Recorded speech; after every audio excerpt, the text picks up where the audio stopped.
Hello, I'm Rusty Wetzel. Brian Feller. Chuck Goodrich. My employee ID number is 41. 00308. 362. I've worked all the way through from a helper. Started at Gaylor Electric back in 1990 as a lead person. I started in 1991 as an intern. Now I'm a general superintendent. Vice President of Safety and Quality. President and CEO of Gaylor Electric. When you think about Gaylor Electric was founded, the first licensed company of VJG Incorporated was founded on a coal store in Wisconsin.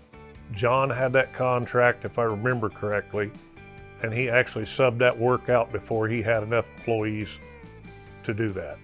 The early years were awesome because, we all got involved. We were small, but we were mighty. I always told people that I was always amazed as a young man of how much John Gaylor got out of people. He was a great motivator, and he motivated me. And we continue that vision and motivation throughout the organization still today.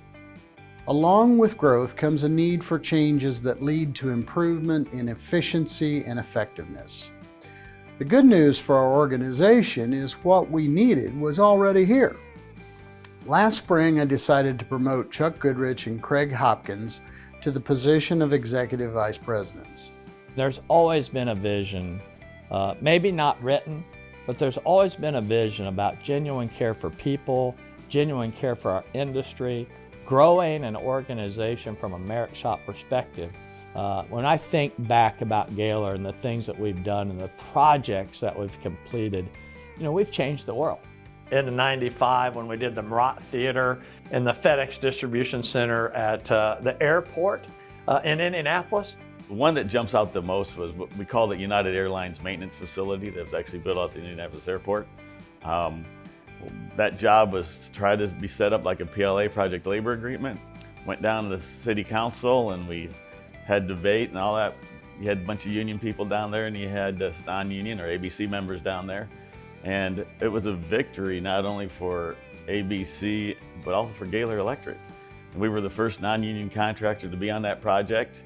And we were one of the longest lasting contractors to be on that project. The one that I had the most buy-in would have been building Nestle Anderson ground up. I was just so involved from everything, all the way through the end of the project with the customers, the people that was working in the plant, knew every end of it. Gaylor is a special place. We provide as many opportunities to people as possible.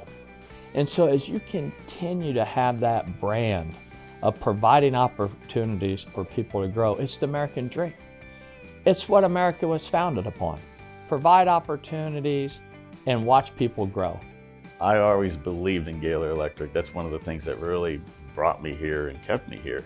And I knew the leadership that we've had and the leadership that we have today could achieve whatever they want to, just bring in the right talents and skills. I mean, I remember the challenge, 30 million, 50 million, 100 million, 200 million, 500 million, right?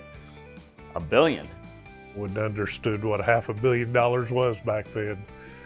Just being young and focusing on making myself better with the trade. I wasn't associated to the business end of it. Now that I've gotten older, yeah, I can really see that this company can go anywhere. And it's got good leadership in place to continue that success. Celebrating our 40th anniversary is really, really awesome. But I really look forward to the next 40 years. Our organization is set with a great vision and a business plan to really expand and provide more opportunity for people in these next 40 years. And I can tell you that we have an awesome future ahead of us.